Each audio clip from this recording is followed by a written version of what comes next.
Happy Friday, everyone. We're thankful you're going to spend a few minutes with us this morning.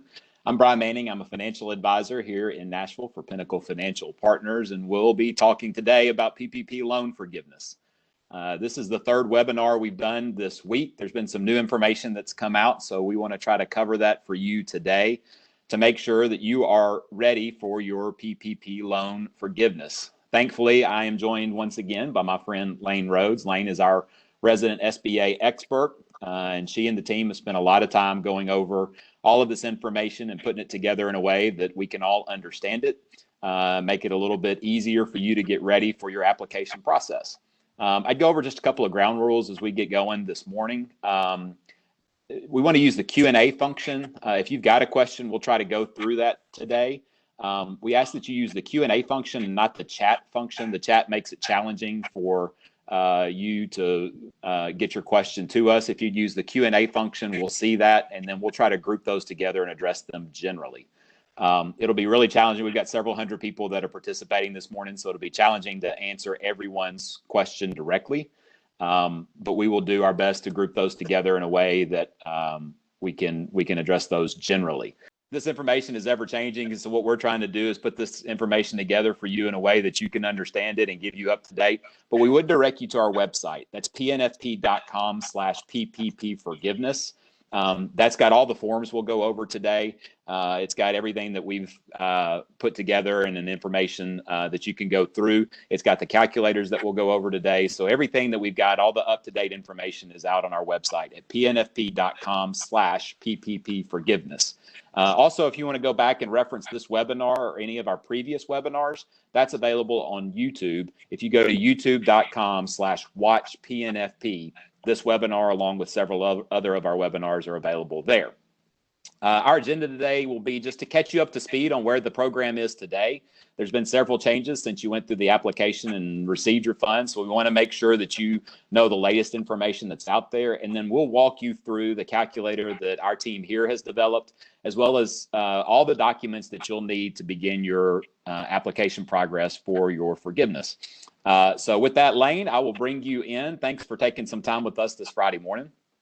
Hey, good morning to see you, Brian. Always good to see you. I think a great place for us to start today is just to give everybody an update on where the program is today and some of the changes that have taken place since back in late March, early April, where people were submitting their applications with us fast and furiously and maybe have moved on to try to utilize their funds and maybe not stayed up to speed with some of the changes. So if you could share with us just where we are with the program today, that would be super helpful. Yeah, so today is kind of an important day with the PPP program, given that Congress has not extended it again. And so tomorrow will be the last day to submit a PPP application if you have not applied for a PPP loan.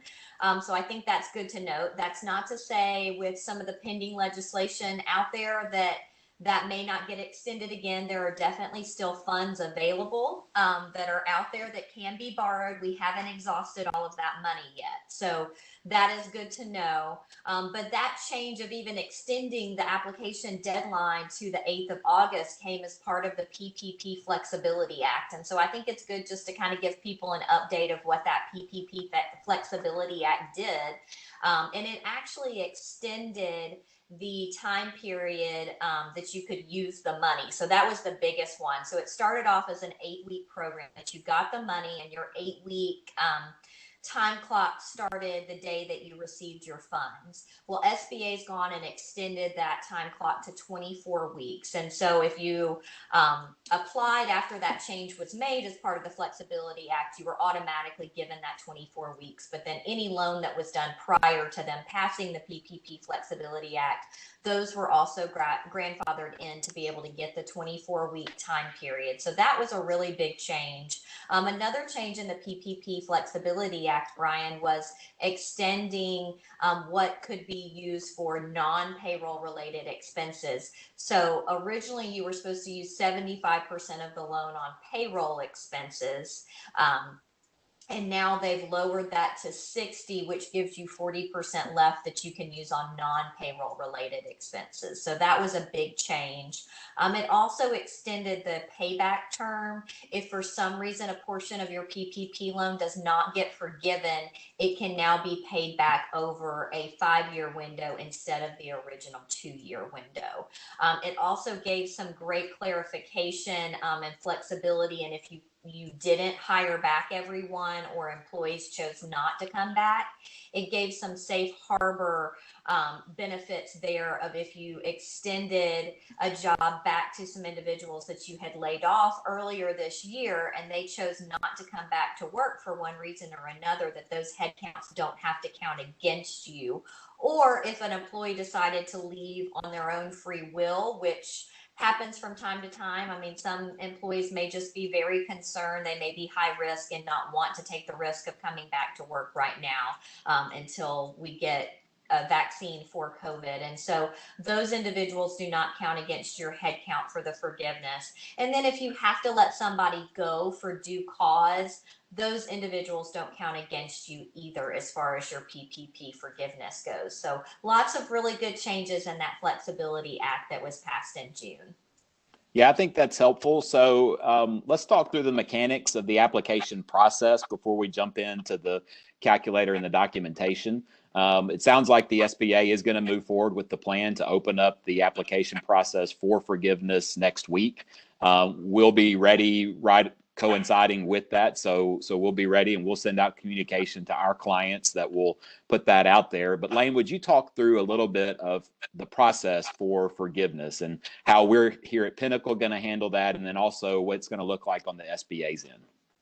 Yeah, no, that is a good place to start this morning, because I think most of the people that have joined our call and most of the clients out there that I've talked to, they use their money within their original 8 weeks or shortly after they had exhausted it. So most of them are kind of sitting there ready to apply for forgiveness. However, Brian, we are cautioning people there is really no big rush. Their payments are deferred, principal and interest, until the end of the year. And so there's no big rush to apply for forgiveness, but you are right. The SBA system hopes to go live next week. We hope to be ready as well. And so the way the process will work, it is a twofold application process for forgiveness. So the clients will apply online through our numerated system for forgiveness. And then that application comes over to the bank for us to process. They'll send us all of the documentation. We have to do a third-party check as the bank just to verify your payroll records, verify all of the documents for those non-payroll related expenses, and then we send it off to the SBA for them to process it. Yesterday, I had made a comment that if you were over 2 million, you would not go through our online portal, but we will still be able. I was misunderstanding the process there a little bit myself as it continues to change, but any application size will still use our online portal to get those applications for forgiveness back over to the bank. And then what we do with them on the backside will be a little different depending on what your loan size is. But Brian, that process is continuing to change as Congress continues to debate legislation out there.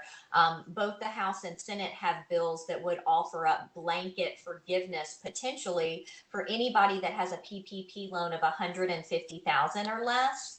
And so that's important to note.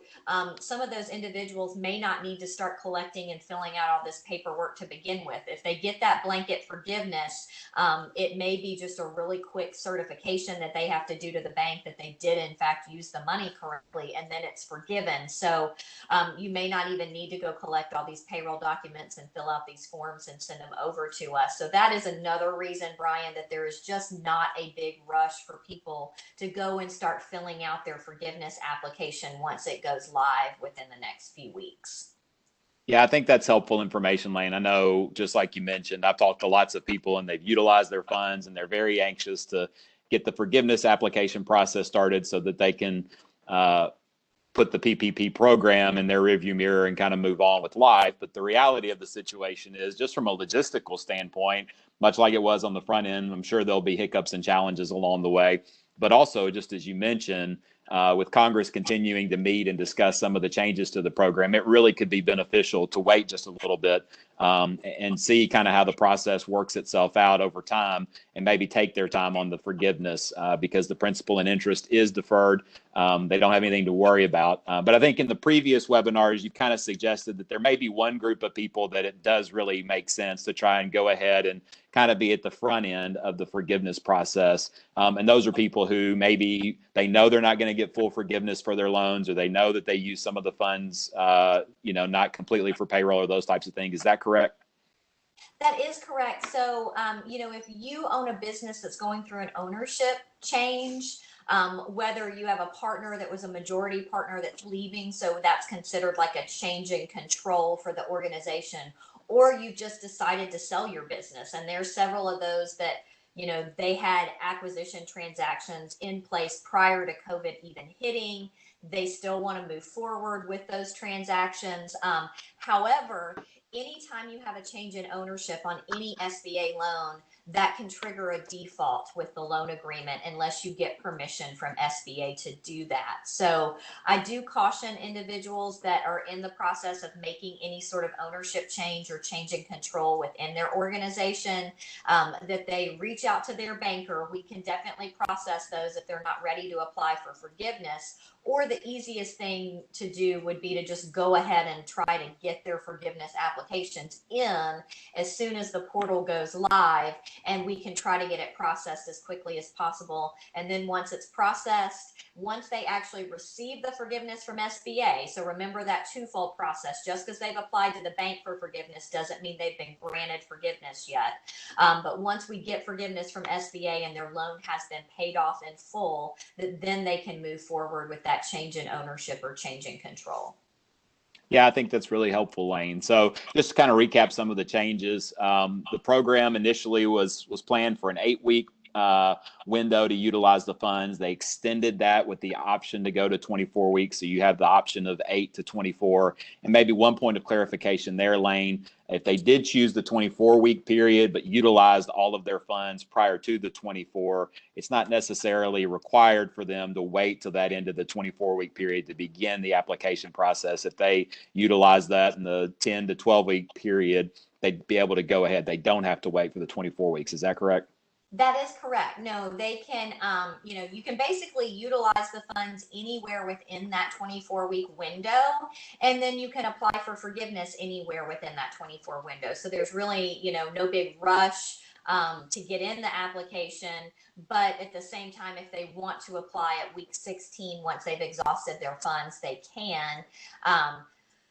Truly, if you've exhausted the funds, I mean, one of the things that, some of the CPA firms have pointed out is, you may want to wait till the end of the 24 weeks, because if you haven't used all your funds, each month that goes by, you have utility expenses that are being incurred out there. So if you've used 60% of the funds on payroll and still have funds left over, you can potentially wait another month, get another month of utility bills, and then spend your PPP money on those utility bills. So just because you've exhausted all the payroll expenses that you've wanted to exhaust with your PPP funds, it may make the most sense for you to wait till the end of the 24-week period so that you continue to use some of those additional funds that may be left over for your utilities. Yeah, and so I think that's the great other big piece of this that changed was initially the requirement was for 75% of the funds to be used on payroll, and that was reduced to 60, allowing up to 40% of the funds to be utilized for the approved expenses. And I know one of the questions we've gotten a lot through these webinars and one-off conversations has been, well, what if I used 100% of my funds for payroll then?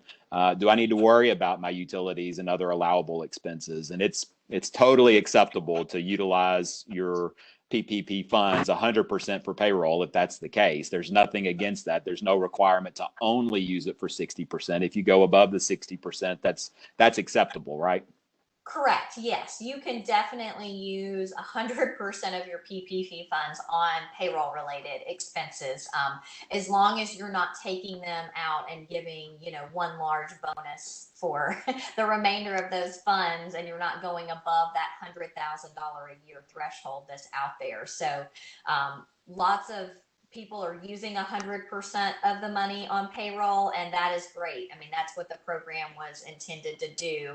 The PPP program was intended to, keep people paid. So that would be great if you used 100% on payroll.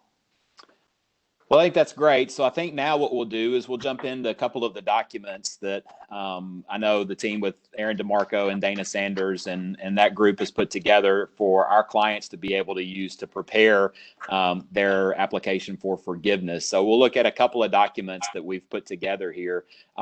These are out on our website. If you go to pnfp.com/PPP Forgiveness, both of these documents are there, as well as the most updated FAQ from the Treasury. It's available, as well as just some general guidelines for the forgiveness process. So you want to be sure to continue to check that regularly as we'll continue to update it. But all of these documents that we're going to go over today are out on our website, so you can go and you can download those. We would caution you that it may not be exactly as we've put it together here when you go through the online application process, but the general information is what we have right now, and you'll be able to get all your documents together and be prepared to input your application once that's up and running. So we would encourage you to just go take a look and make sure that you're getting your documents together. So Lane, let's take a look at both the calculator that our team has put together, as well as the quick reference documentation guide that helps people pull all the documents that are going to be necessary together, and just kind of walk them through that. Yeah, so the application or the form that you see that's the blue and white one is our reference guide that you mentioned. And this is great to use on the front end when knowing what items you need to collect to start filling out your PPP application. So Aaron DeMarco put this great little form for us together, and it literally goes down because the documents will be a little different depending on how your company is organized. So for instance, if you're a sole proprietor or a 1099 employee, you're not going to need that much information. So you just really need to get over to us a copy of your tax return or your Schedule C information to fill in that.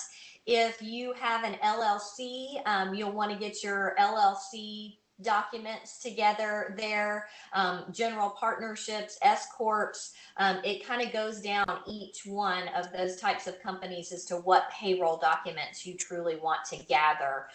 For those businesses that use third-party payroll processors, they're going to be able to give you really quickly all of the information that you're going to need for each one of your employees to fill in the employee section on the payroll aggregator tab of the PPP application.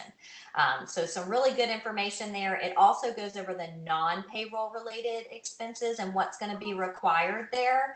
I think it's important to note that on the interest expense, one of the FAQs that SBA put out this week kind of gave us some clarification there, Brian, around what can be considered an interest expense payment that is eligible for forgiveness. And so it's only interest payment expenses that are related to a mortgage loan that's on a piece of property or a piece of personal property, such as a car loan or an equipment loan. So businesses that operate using a line of credit that they make an interest-only payment on potentially every month, those payments are not eligible under the PPP loan. So I think it is important to note that. It's got to be a fully amortizing or even a balloon note type structure that's for a personal piece of property type loan, not a line of credit or an unsecured type loan structure. So that was good clarification that they gave us there on that. They also reiterated in their FAQ and in the application information is that any non-payroll related expense must have been in place by February 15th of this year. So you're going to need to provide us proof to the bank that you had that expense in place this year as of February. So on your mortgage interest expense, we're going to want to see a February statement that shows us you had it in place. And then you'll want to provide us whatever statements you're wanting us to pay on. So for instance, if it's an April or May or June statement that we're paying that you want to get forgiven, you would need to give us those statements. And if your statement doesn't break out the interest and principal payment, we'll need to get an amortization schedule so that we know how much of that payment was applied to interest expense.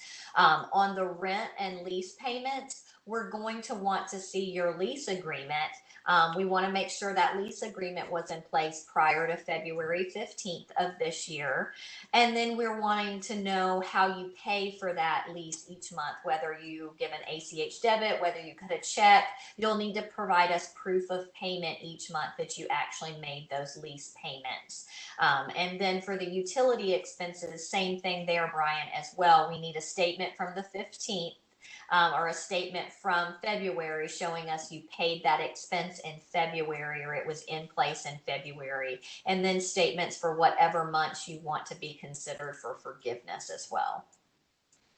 Right. And I know we discussed maybe yesterday or day before yesterday, all these webinars are starting to run together, that if they had a renewal for a lease or a mortgage or any of that, that's okay. Even if the new date on that is after the February 15th timeframe, they would just need to document that it was actually in place and that this was a renewal, and that's completely acceptable. It is. Yeah, I'm happy they clarified that as well, because that is pretty common that maybe you had a lease that expired in March, you renewed it, so that lease was in place in February and still in place now today. So yes, they gave us some good clarification there. Well, let's take a look at the calculator then, and let's walk through that so people understand as they're putting their documentation together and they're starting to input all of their payroll information, what that looks like on the calculator and how we're coming up with that information. Yeah, so this is the easy calculator form that we have up here for you guys to review. If for any reason you cannot certify that you had a headcount reduction of less than 25%, you would use the long version. But for most of our clients, Brian, I think they're going to be able to certify that they didn't have a headcount reduction or a reduction in payroll expense of more than 25%. So they'll all be able to use the easy application with SBA and be able to utilize this easy calculator that we've put out there. Now, Brian, I know you and I talked with some of our marketing team this morning on kind of the logistics from a Pinnacle standpoint. And so these tools we've put out there just to kind of help you guys with the process. You may not actually need to submit them as part of your application to us. And a lot of this information may be actually pre-populated for you through our electronic system from your original PPP application. So that'll be really nice once that we get our application system for forgiveness set up and in place. But just to start off with, if you're needing to get kind of an understanding of how much you can get forgiven, this is a good place to start. And so the first tab here really is just filling in the administrative portion of your application, and then you'll see once it starts down below where you see the number part, the dollar signs, the financial part come in, that's all feeding over from the schedules. And so the first schedule that we go to is the payroll calculator. That is where you're going to input all of your pay information for your business. And so this will be different for people depending on how you file your tax returns. And we have had the question out there, Brian, of if I am a W-2 employee in my corporation and I'm also an owner, do I fill myself in under the employee section or do I fill myself in the owner section?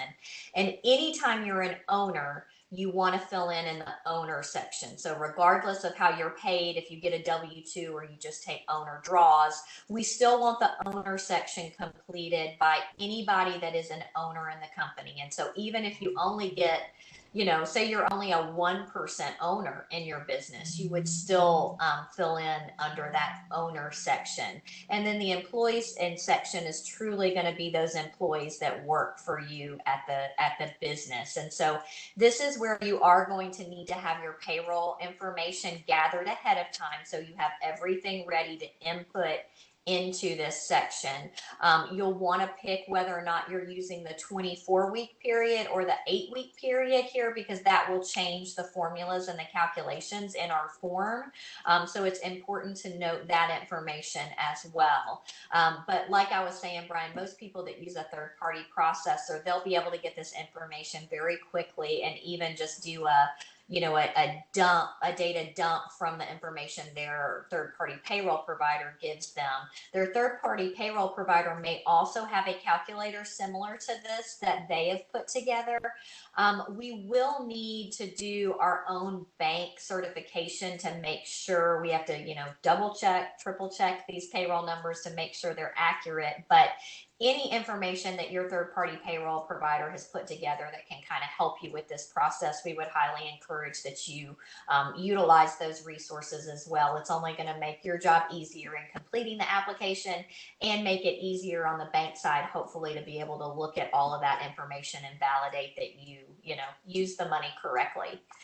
So the next form is the third form on here is non-payroll related expenses. And so this form is where you're really going to want to have all of those statements together. Where had your utility statement, your mortgage statement, your rent.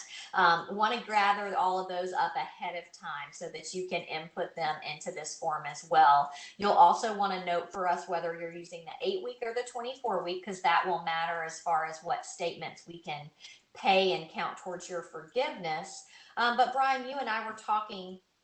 There's been a lot of confusion out there of, maybe you had a statement that started during the middle of your 8-week or even your 24-week process. And so how do you handle those statements for utilities? And so it's important to note that, if your PPP 8-week or 24-week period started mid-month, and of course, most utility statements run from the first of the month to the end of the month, that utility statement can still be considered in for your PPP forgiveness. Now, you wouldn't be able to include utility statements that were, say, from January of this year for payment on your PPP loan, because in January of this year, we didn't have a PPP loan product even in place.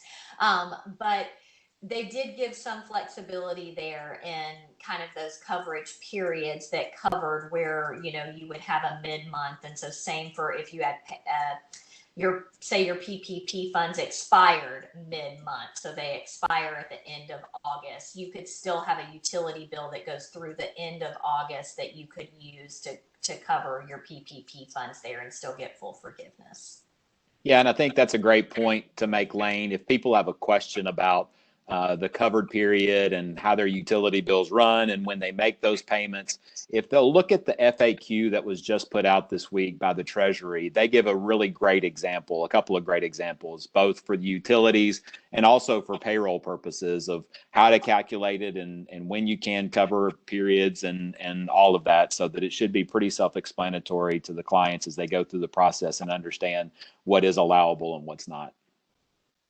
Yeah, no, they've done a really good job in those FAQs, Brian. And so we have those out on our website. We highly encourage people to go and read. The examples are really good. If you're a visual person like I am, having those visual examples to kind of see what they're talking about does a good job of helping simplify and explain the process. Lane, I know one of the things that you've covered in our previous webinars that I think is helpful, if someone owns multiple businesses and they received PPP loans from multiple businesses, they've got a one-time cap on what they can include for forgiveness in terms of funds paid to them. It's not that they couldn't take income from all of their businesses during those periods, but what will be allowable for forgiveness is only through one individual business. Is that correct? That is correct. And so the SBA did come out with, they were capping salaries at $100,000 per person. That wasn't $100,000 per person per business that they own. It's a $100,000 cap for their 8-week or for their 24-week period over every company that they own. And so that is an important thing to note that they did clarify in the most recent PPP forgiveness FAQ. I know in the early going in our application process, we were looking at about a $15,000 cap for the 8-week period in terms of calculating the maximum amount of compensation that an individual could receive. But then when it was extended to the 24 weeks, I know that changed, but it's also it's dependent upon how the entity is structured, correct, in terms of what their cap is? It is, for the most part, it's going to be around 20,000 for everyone. If you use that 24-week window, but there are some nuances for general partnerships and stuff. So you'll want to go take a look at that FAQ and make sure that, you're applying those correctly. But like we said, once we kind of roll out the full forgiveness application process, those calculations will be built into our forgiveness application. And so, for people doing it on the front end right now, it's really just them trying to calculate it so they can get an understanding of how much they'll receive back. We'll help you through that process and calculating those numbers once we roll out our application. Yeah, and I think now is probably a good time to address Adam's question about what's included in those payroll numbers. So when we're filling out the calculator, and just to remind everybody, back when we were going through the application for the loan, we were using a gross pay number for your employees. And so that did cover the employee portion of federal taxes, but it doesn't include the employer portion of federal taxes. What else does that include, Lane? Yeah, so when you are filling in your payroll information into the payroll aggregator, the tab number 2, it is important to note that for the cash contributions, you can include tips and commissions and those sorts of things. And so if you normally pay out a bonus each quarter or monthly, include those bonuses. It does not have to be just whatever their normal payroll looks like. You can include those additional things, bonuses and stuff like that. You can include state and local taxes. You cannot include the federal taxes. So none of the FICA taxes are included. And then, like you said, on the health benefits and the retirement benefits, the portion that can be forgiven is only the portion that the employer pays, not what the employee pays in. So for example, like with my health insurance here at Pinnacle pays their employer percentage of that. And then I also have my paycheck deducted for whatever portion I pay. That portion that I pay as the employee does not get counted into the PPP forgiveness process. Yeah, I think that's helpful, Lane. And again, if they'll refer back to the documentation for their particular structure, they'll be able to just grab that information and plug it directly into the calculator, and that'll be super helpful. But I do think that's helpful to go over, because I know there's been some confusion about what is included in those payroll numbers and what isn't included in those payroll numbers. Yeah, I just saw, Brian, too, somebody asking if workers' comp is included, and no, workers' comp is not, unfortunately. This is an expense to the employer, but it's not part of the PPP expenses that are qualified for forgiveness. Yeah, and I do see a question about 1099 employees, and I know that's kind of been up in the air and back and forth several times, all the way back to the end of March. Would you talk just for a minute about how 1099 employees or contract workers are handling through the PPP process? Yeah, no, Brian, that is great to kind of revisit that, because you're right. We continue to have this come up on a weekly basis where somebody has a question on 1099 employees. So a 1099 employee can apply for their own PPP loan. They would fall into that independent contractor bucket that's on that lovely resource guide, the blue and white guide that we gave. And so we would be using their personal tax returns to determine how large of a PPP loan that they can receive.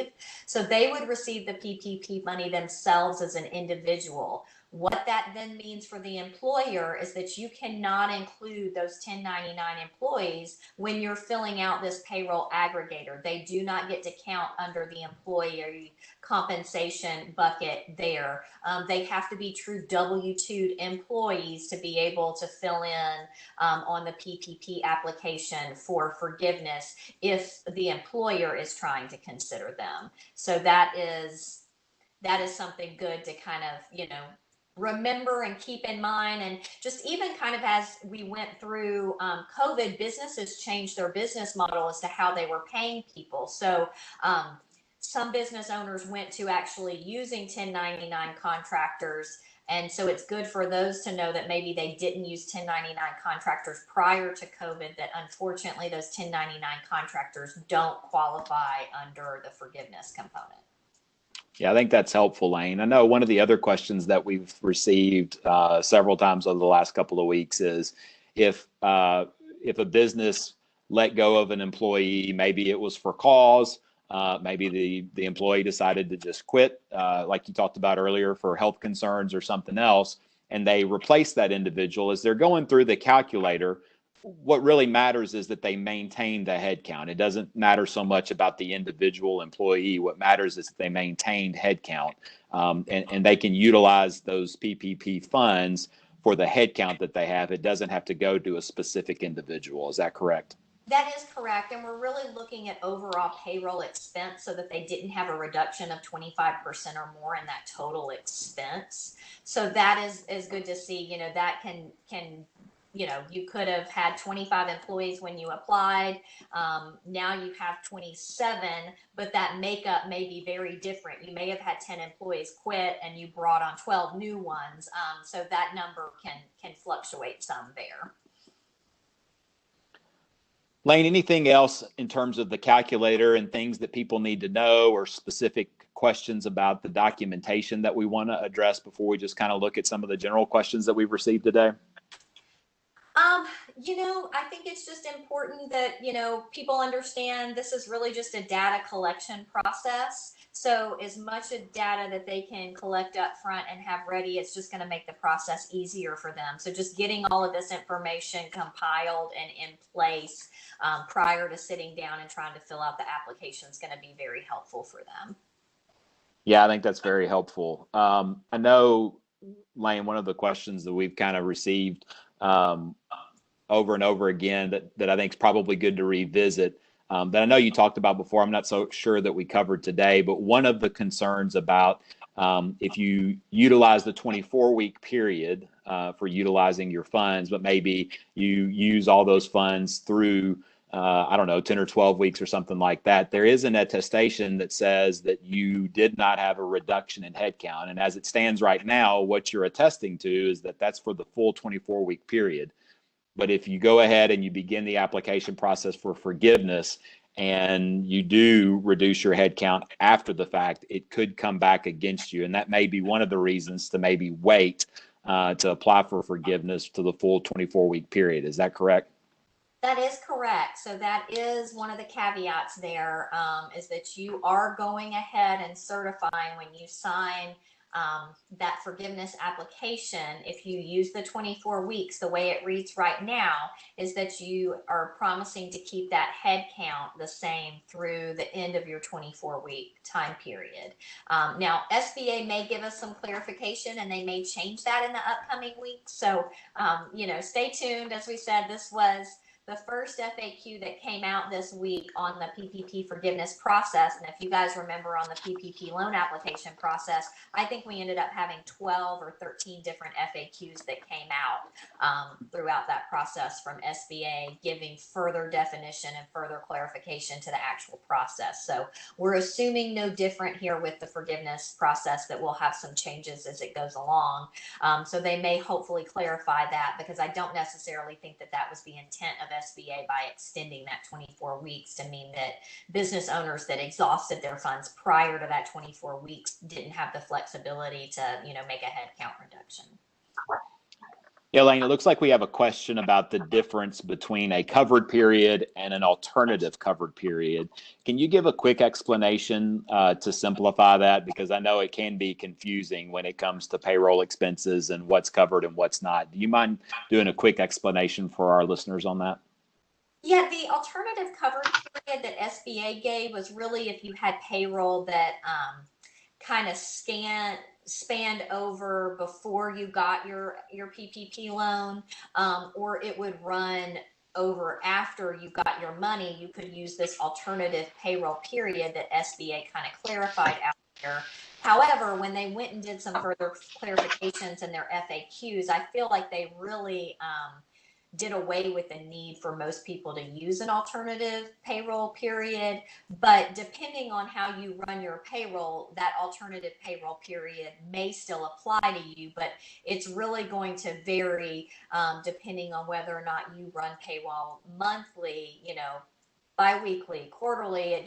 It's really going to depend on the company as to how you run your payroll, whether or not you want to use that alternative time period or not. But if you run it on a 2-week payroll cycle, like most people do, and the fact that SBA has now said that you can include money in the forgiveness that was paid out during your period but accrued prior to your period starting, and same side on the back end, that you can pay out money that maybe has not accrued yet, but you're still paying it out within that same payroll period.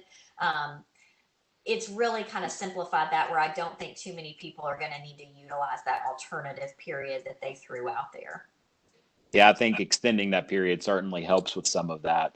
I know we've got a question here, Lane, asking about holding some of the money back. So I think it's just generally guidance for everyone that they need to exhaust their funds before they come back and apply for forgiveness, because if they have unutilized funds, those funds won't be considered for forgiveness. Is that correct?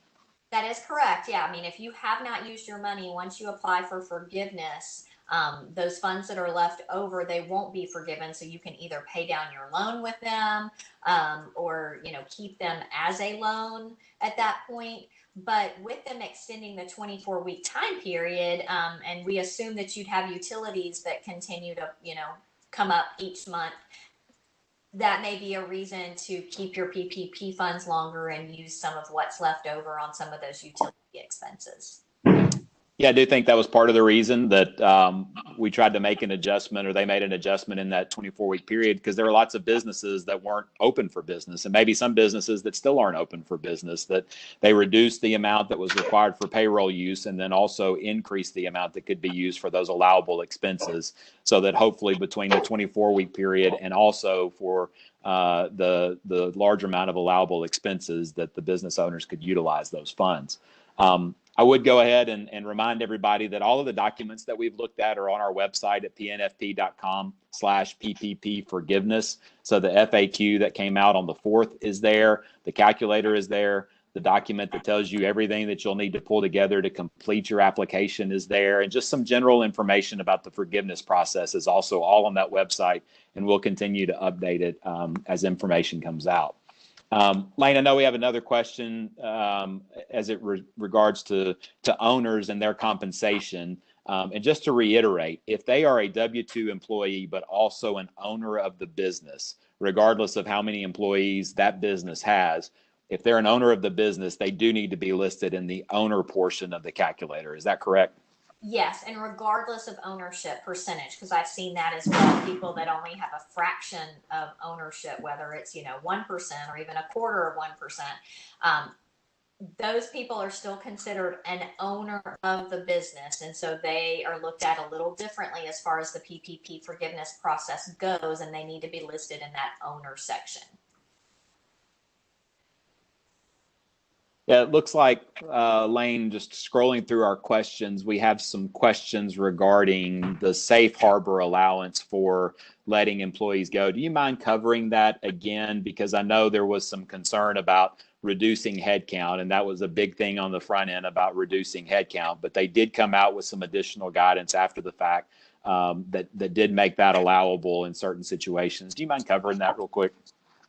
Well, yeah. So, the new easy application, if you can just quickly certify that you didn't have a reduction of 25% or more, you can use that form. And so then you really don't have to get into the, details on who you let go and all those details. But if for the safe harbor reasons, if you let somebody go and you offer them a job back within that time period and they choose not to come back, those individuals do not count against your head count, but you do have to provide us that documentation that you extended a job offer to them, they declined it, and then you also notified the unemployment office within your area of that individual, because you can't have them applying for unemployment and potentially getting PPP loans. So that's kind of the caveat there. And then if you did let anybody go for due cause,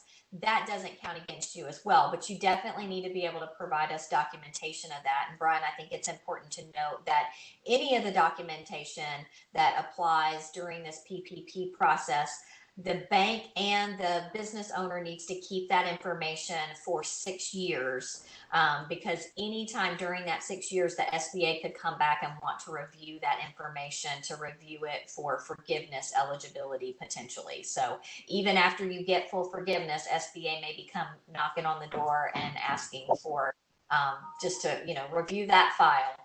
Doesn't mean you've done anything wrong. They may not find, any information there, but you do need to hold on to all of this information for the 6 years that SBA is requiring. Well, Lane, I think all that's helpful. As we wrap up today, is there any additional info that you would leave our participants with as we kind of wrap up? Well, I do see a lot of questions out there on the potential of the blanket forgiveness. We don't know what that looks like at this point. So just to kind of clarify on that, that is an actively moving bill through Congress right now. So the Senate has their own version and the House has their own version. Neither one of them have been passed at this point. So there is nothing to report on a blanket forgiveness, but if some legislation does get passed that allows for that, we will most definitely let you guys know, because that'll make our job at the bank a lot easier and will hopefully make your job a lot easier when completing your forgiveness application. So just stay tuned for that. I also highly encourage people, we get a lot of really specific questions, Brian, that are, really delving into the specifics of one company's payroll relations. We would encourage you to reach out to your financial advisor that will be processing your PPP application, because oftentimes we need to get the full picture, just giving us a quick, 20-word snapshot of what we're looking at. We may answer the question one way, but when we look at your full application for forgiveness, there may be other pieces in there that would have us answer that question in a completely different fashion. So as we want to help you guys answer as many questions as possible, some of these may just be better suited to once you get your full application into your financial advisor here at Pinnacle and we're able to dig into all of the details. That's really when we can probably give you the best advice as to what the answer is going to be once we've looked at the full forgiveness application process as a whole. Yeah, I think that's helpful, Lane. If there's one thing that we have learned through this process, is that it is a very fluid situation and the information consistently changes. And so what we're trying to do with these webinars and with all the information is prepare everybody so that they're ready to begin the application for forgiveness, but also maybe caution everybody that there doesn't need to be a huge rush or sense of urgency around the forgiveness process, because it is continuing to change, hopefully for the better. Hopefully it'll make the situation very easy for most of our clients to walk through. But what we're trying to do with this information, these webinars, is put the information out there, make it available, make sure that you understand what we're working with as it stands right now, but then also continue to provide the information as it changes and it's updated. That's right, Brian. We can keep providing this information daily to everybody, but really the best way is just to kind of, wait out this process a little bit for the forgiveness. And so there's just no rush right now to get those applications in, but we do want to help be there as a resource for everyone for the questions that they have. Well, Lane, you're a wonderful resource to spend some time and offer your guidance as we walk through this process. We're thankful that you and your team have spent so much time understanding the information and putting it together for us to be able to understand it. We would direct everybody once again to pnfp.com/PPP Forgiveness.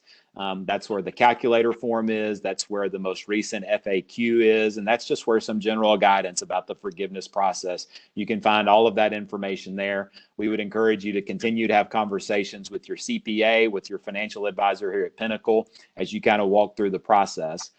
This recording will be available on our YouTube site. If you go to youtube.com/watchpnfp, this webinar is available, as well as several other webinars that we've done that you can go back and review and be ready for the process.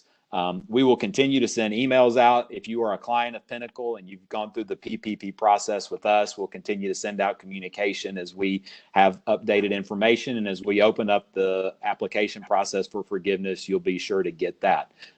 We're thankful that you all spent some time with us today. I hope you enjoy your weekend. And as information is updated and changed, we'll be sure to come back with you. Lane, thanks for making time for us today. Thanks, Brian. Have a good weekend, everyone. Y'all have a great weekend. Thanks for spending some time with us today.